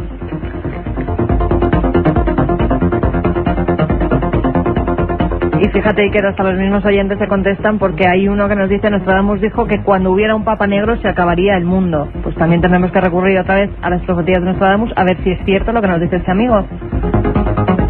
Bueno, incluso más, dicen que la muerte del Papa la predijo para el 13 de diciembre, aunque no dice el año, un día antes del nacimiento del profeta hace 500 años. ¿Qué relacionáis? Es muy curioso porque hay gente, y eso lo vivimos los que conocemos un mínimo el tema, ¿no? Es que hay gente que reinterpreta, es decir, pero gente aquí en España también, sí, que hace libros, que reinterpreta y que da un sentido a las profecías que yo no creo que estén tan claras. Por ejemplo, poner una fecha concreta para la muerte del Papa. Hay muchas personas que sobre esas profecías dan un sentido apocalíptico que a mucha gente les asusta, la verdad. Por internet están circulando. Nostradamus despierta. Sí, vamos, para mí Daniel, por ejemplo, nos decía que sí, da la fecha del fin del mundo también. Hay varias fechas para el fin del mundo que se han confundido también. Nos hablaba del año 99, una de ellas, ¿no? Sí, una de ellas sí, precisamente por un gran meteorito que iba a caer en la Tierra, pero como hemos visto... Pero claro, hay quien dice que es 1999, y quien dice que es 2027, y quien dice que es, claro, no acabamos sabiéndolo exactamente. Vamos un poco con Hitler. Prefiero que se alargue un poco más si quiero tener nietos. Eso es, yo creo que Nostradamus no... Bueno, no también nos preguntan si podemos decir algún libro que hablen sobre Nostradamus, una vez más, y sobre la búsqueda de Hitler de elementos esotéricos. Gracias, tenéis un magnífico programa. Bueno, sobre Hitler está claro el que sorteamos hoy, el enigma nazi de José Lesta, y sobre Nostradamus quizás las profecías de Nostradamus de la editorial EDAF, que también pues es una versión completa y bilingüe de esas profecías, tanto como las escribió Nostradamus como traducidas al español. Mira, incluso los juegos de ordenador. Hay un juego de PC basado en la relación de Hitler y el esoterismo. Se llama Castelvolfenstein. No sé si lo pronuncia muy bien, que no es alemán. Seguro. Solo es un juego, pero ¿os suena ese castillo? Pues yo ahora mismo no hay que preguntarle a José Lesta cuando esté en Radio Coruña, ¿verdad? O sea, juegos de ordenador que tienen que ver con Hitler y el esoterismo, y es que parece ser que esa unión es absoluta y total. Bueno, pues seguimos 7640, Katia, que sigan preguntando sobre Hitler, y por favor no se olvidéis de una cosa, dentro de no mucho haremos otro programa con biografías, que nos digan sus personajes, ¿no? Están, claro. Te voy a decir yo una que sea bonita, hombre. Venga. Hasta luego.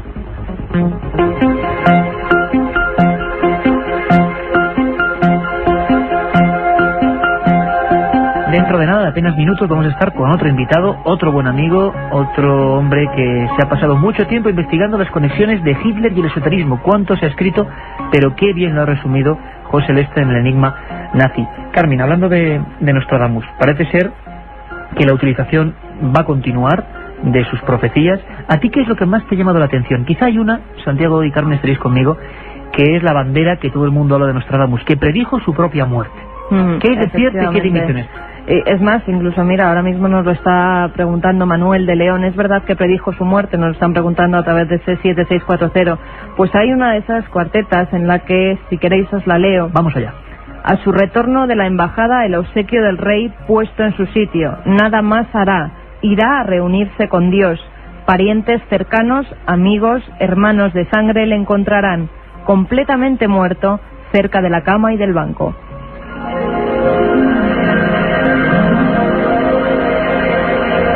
Pues efectivamente, Iker, así se le encontró a Nostradamus en el año 1566. Cuando él muere se le encuentra de esta forma. Estaba entre su cama y un banco que había en el dormitorio, y era la manera que tenía, pues, aunque muchos autores han dicho que esto no es verdad. César Vidal es uno de ellos, y dice que no acertó, que este profeta, por no acertar ni su propia muerte, porque él dice que en la profecía que iba a morir en 1567, y justo esto se produce 17 meses antes de su muerte. Bueno, tampoco hay teorías para todo.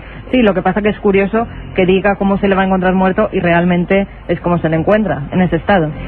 Nostradamus, que sigue siendo un bestseller, decía en el libro de Von Brunn, en Francia vendió en un mes 700.000 ejemplares, y siempre se reedita, y siempre cuando hay una gran catástrofe, el inicio de una guerra, siempre la gente acude al asunto de Nostradamus. También hay gente que mantiene, como César Vidal, que simplemente fue un aprovechado de su tiempo, que coincidió en que se hizo amigo de reyes, consejero de gente muy importante. Pero claro, Santiago, habría que pensar también que un cualquiera que dice profecías o aciertan algo o no consigue esas influencias. Tendría que ir demostrando algo. ¿Tú qué opinas?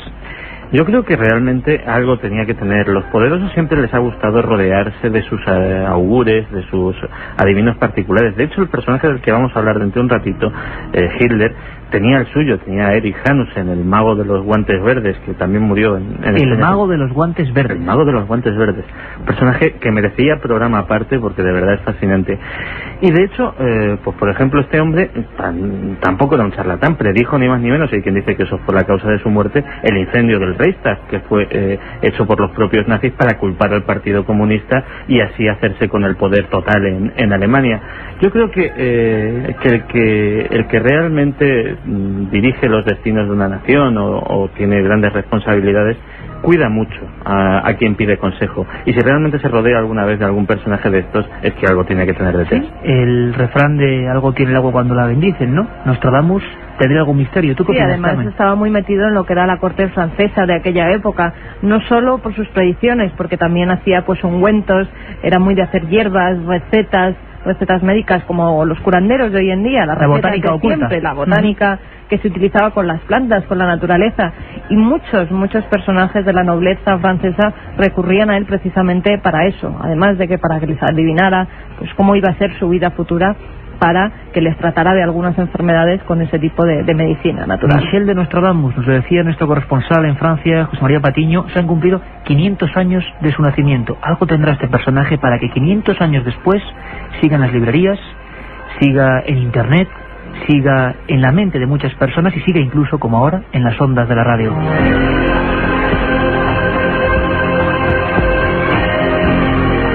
Y ahora, por supuesto, queremos que escuchéis una voz que últimamente hemos puesto varias veces y lo sentimos porque es bastante fuerte. Dicen que es la primera grabación, la primera, de la voz de Adolf Hitler dirigiéndose a una masa.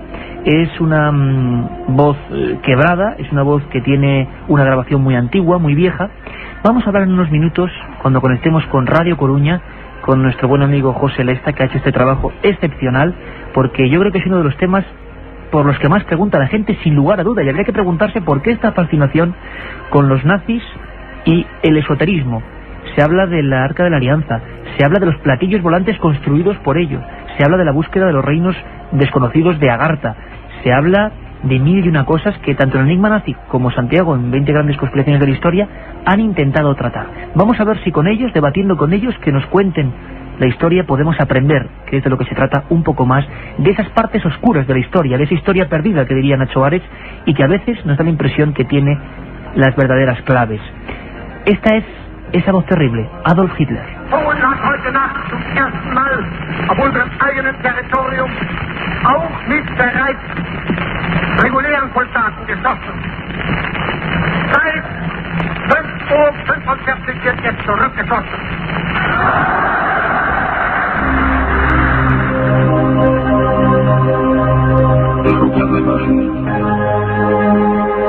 Una masa enervada y el inicio de una de las épocas terribles para el viejo continente, para Europa. Sabemos todos lo que dice la historia oficial, los hechos concretos de la Segunda Guerra Mundial, del ascenso terrible y vertiginoso de Adolf Hitler al poder. Quizá haya cierta relación con ese personaje con el que iniciábamos esta noche especial, Vlad Tepes, Vlad Drácula, una política del terror, pero que engancha a todo el mundo con un sentido muy concreto de la justicia o de la ley casi divina. Lo cierto es que hay áreas que no se conocen para nada, que Adolf Hitler, con todas las barbaridades que realizó, parece que tenía intereses muy concretos en el mundo de la magia, del esoterismo, del más allá. ¿Es algo casi contraproducente o no? Vamos a descubrirlo esta noche. Creo que nos escucha ya en Radio Coruña, en la cadena SER, allí en Galicia, el autor del Enigma Nazi, el secreto esotérico del Tercer Reich, que tengo entre las manos, que se ha agotado en apenas un mes y que realmente, bueno, es un estudio pormenorizado. Solo va a dar tiempo a contar algunas cosas, claro, haremos más programas de este misterio. Don José Lesta, buenas noches, amigo. Hombre, don Iker, un fuerte abrazo desde Coruña y un saludo de verdad a todo el equipo, a Carmen, a Katia y a todos los que están detrás de Milenio 3. Claro que sí, tienes aquí además a un buen compañero, Santiago Camacho, que también como tú se ha metido, ¿no?, en las arenas movedizas. ¿Por qué atrae tanto, José, la figura de Adolf Hitler relacionada con el asunto del esoterismo? ¿Por qué nos pueden preguntar miles de personas en estas últimas semanas por ese tema? ¿Tú qué crees? Yo creo, primero, porque desgraciadamente creo que el mal atrae, ¿no? Y si hay alguien que encarna el mal, y lo encarnó en el siglo XX, y además cambió totalmente ese siglo, fue Hitler. Y además, por otra cualidad, yo creo que en ningún momento de la historia, como en el ascenso del nazismo al poder, se dieron de la mano esoterismo y política. Creo que es uno de los momentos más evidentes donde el misterio y donde el esoterismo, la magia, la trascendencia, el más allá, se daba de bruces con la sociedad y con la política, algo nunca visto, ¿no? Lo veíamos desde los estandartes, la propia Cruz Gamada, hasta los mítines estudiados de Nuremberg, o incluso los símbolos que llevaban en las solapas los soldados de la Wehrmacht en la Segunda Guerra Mundial. Todo estaba absolutamente estudiado y todo obedecía a un fervor de tipo místico y religioso, sin ningún tipo de duda. Yo estoy absolutamente convencido.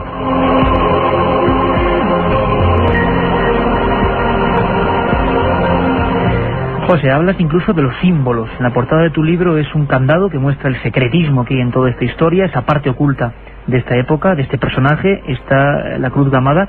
¿Qué hay de esotérico? La gente, estoy seguro, que no lo sabe. ¿Qué hay de simbología misteriosa o ocultista, por ejemplo, en ese símbolo tan famoso del mal, ¿no?, que te asocia al mal?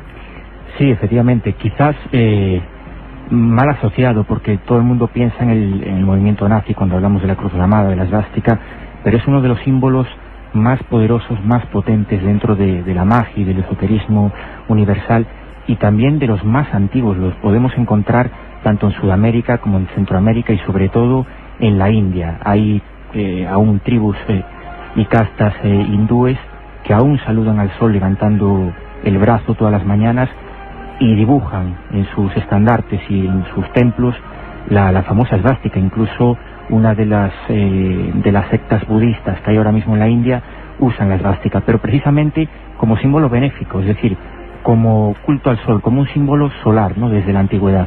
Algo absolutamente opuesto al uso que le dio Hitler, ¿no?, que era totalmente, maléfico. De hecho, se suele comentar, aunque no está demostrado, que ellos dibujaban la esvástica en un sentido contrario al que se dibuja habitualmente, ¿no?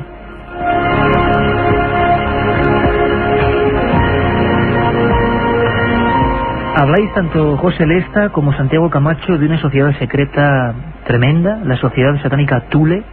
Santiago, ¿qué es esto? ¿Hubo un grupúsculo de iniciados que tienen mucho que ver con Hitler y con su ascenso al poder o qué es? Cuéntanoslo. Bueno, Thule realmente es la plasmación de un proceso muy largo, de un proceso que dura desde principios del siglo XIX hasta bien llegados los años 30.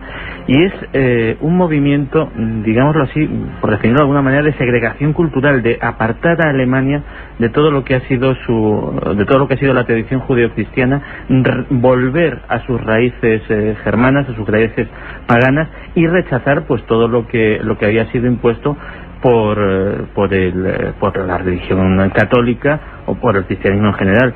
Es un movimiento en el que el nacionalismo más extremo, el sentimiento de raza elegida, se mezcla precisamente pues con un retorno a las creencias mágicas precristianas, a las runas, a la magia céltica, y a su vez todo ello con un barniz del nuevo esoterismo del siglo XIX, de las teorías de Papus, de los grandes esoteristas Rosacruces. Todo eso mezclado en una coctelera da un poquito, con diferentes dosis, hay más dosis de nacionalismo, más dosis de religiones nórdicas, etcétera, etcétera, pero en diferentes dosis mezclamos todos esos ingredientes y al final nos termina dando esa sociedad secreta, esa sociedad Thule, que termina teniendo un poder tremendo en la política alemana, incluso previa al advenimiento del Tercer Reich. Apuesta muy fuerte por Hitler, apuesta muy fuerte por ese movimiento nacional socialista, y luego más tarde se cobra esa apuesta e influyen muy decisivamente pues en todo lo que estaba diciendo José, que es precisamente en todo ese aspecto ya completamente apolítico, incluso a religioso, en ese aspecto directamente mágico que adquiere el Reich de Hitler. La gente continúa preguntando, Carmen, y demostrándonos que Hitler es un personaje absolutamente esencial en el mundo del misterio, parece ser, o en lo más ocultista o en lo que desconocemos, ¿no? Sí, sobre todo porque preguntan casi siempre en relación con el esoterismo nazi. Por ejemplo, Tony de Barcelona nos dice que hay de cierto en que Hitler se rodeaba de cabalistas. José, hay de cierto eso, parece ser, tú cuentas en tu libro, que desde muy joven Hitler, incluso desde que vivía en Linz, en Austria, si no me equivoco, tenía una obsesión con ese mundo que contaba Santiago Camacho, con las leyendas incluso precristianas, con una historia mitológica. ¿Esto puede hacer que luego se rodeara, entre comillas, de cabalistas, de simbologistas, de magos?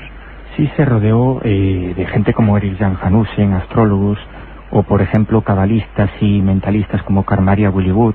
Pero es que en la propia cúpula del partido nazi, por ejemplo, Himmler, el jefe de las SS, era quizás aún más, tenía más obsesión por el tema del esoterismo, y no era el único. Alfred Rosenberg, uno de los filósofos del nazismo, que también formaba parte de la cúpula nazi, formó parte de esa sociedad secreta a la que aludía Santiago, al grupo Thule. El propio Hitler no solo estaba obsesionado desde joven, sino que fue hermano visitante, estuvo en los círculos externos de ese grupo, ¿no? Ya en el año 22, pero efectivamente era un personaje absolutamente obsesionado por el esoterismo. Se leía y consumía de una manera voraz todo lo que son la mitología y los cuentos del paganismo germano, y por supuesto para él Richard Wagner, el compositor alemán que escribía sobre Parsifal, sobre el Grial o sobre los Nibelungos, pues era un ídolo para Hitler, ¿no? Con esa base ya te puedes imaginar lo que sucedió después. Él, cuando era un pintor de acuarelas absolutamente anónimo y prácticamente un indigente por las calles de Viena en 1911, pues entraba de vez en cuando en el Palacio del Hofburg, en el Palacio Imperial, y se quedaba prendado cuando veía, por ejemplo, la lanza de Longinos. Había una auténtica obsesión con esa lanza, ¿no? Absoluta, un objeto mágico quizás, quién sabe. Bueno, yo te puedo decir que, por ejemplo, una persona cercana a mí, un pariente mío, pudo observarla y fotografiarla directamente en el verano del 2001 allí, en el Palacio Imperial. Quizás ahora mismo tienen una copia, no tienen el original, pero Hitler, quizás en su época sí tenían el original. un objeto... Hay que decir, José, para que no diga... exacto, la lanza con la que atravesaron el costado de Jesús de Nazaret, ¿no? Una lanza que tiene una historia apasionante, con la que probablemente atravesaron el costado de Jesús y que después, a lo largo de los siglos, fue bailando de mano en mano.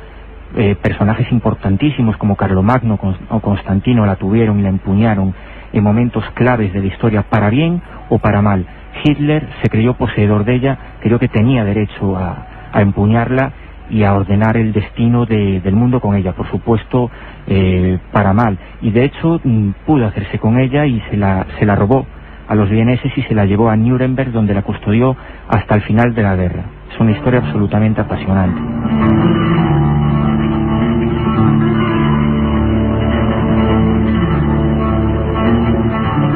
Apasionante de verdad, compañero, y espero que toda la gente lo esté sintiendo. Imaginamos esos hombres de la historia, algunos para bien y otros para mal, con la obsesión por esos objetos de poder, ¿no? ¿Por qué? ¿Por qué sería? Hay una pregunta que se está repitiendo y ahora enseguida vendrá Katia Rocha con un montón, con una batería, tanto para Santiago como para ti, José. Pero hay una pregunta, Santi, si me permites, que es interesantísima, que son las, vamos a llamarlo así, comisiones, ¿no? O viajes de los partidarios de las SS con misiones realmente alucinantes. Una de ellas, por ejemplo, la búsqueda del Arca Perdida. Y sé que es una película, pero fue real, ¿no? Sí, de hecho, cuando decía José, por ejemplo, que efectivamente una de las características de este momento histórico es que la política, lo mágico se mete en la política, no es que se meta en la política, es que se hace hasta un verdadero ministerio de la magia, la Aneherbe, que es una rama derivada de las SS, cuyo fin es precisamente dedicarse a todos los temas mágicos y esotéricos. Recopilan documentos alquímicos por toda Europa. Se van a Sudamérica a buscar, que Fernando Jiménez del Oso lo ha relatado tantas veces, el chiliwinki, el bastón de poder de los antiguos moradores precristianos. Se van a buscar el Arca de la Alianza, se vienen a España concretamente convencidos de que aquí está el Santo Grial, se busca esa lanza de Longinos y al final se obtiene con la anexión de Austria. E incluso se va al Tíbet a buscar Agartha, a buscar la fuente de la sabiduría de los antiguos, la ciudad perdida donde los grandes sabios lamas dirigen el mundo supuestamente. Y curiosamente se cuenta en El Retorno de los Brujos, entre muchos libros, como cuando los rusos entran en Berlín, en la sede de las SS, encuentran a media docena de soldados muy especiales, soldados de raza tibetana, soldados que no llevan insignias de ningún tipo salvo el uniforme de las SS y que se han suicidado con una daga ritual tibetana. ¿De dónde salieron? Nadie lo sabe. Historias francamente increíbles de esas búsquedas. José Lesta, autor del Enigma Nazi, del Archivo del Misterio y de Tereledad, ¿se sabe algo de qué posibilidades de éxito tuvieron esas comisiones?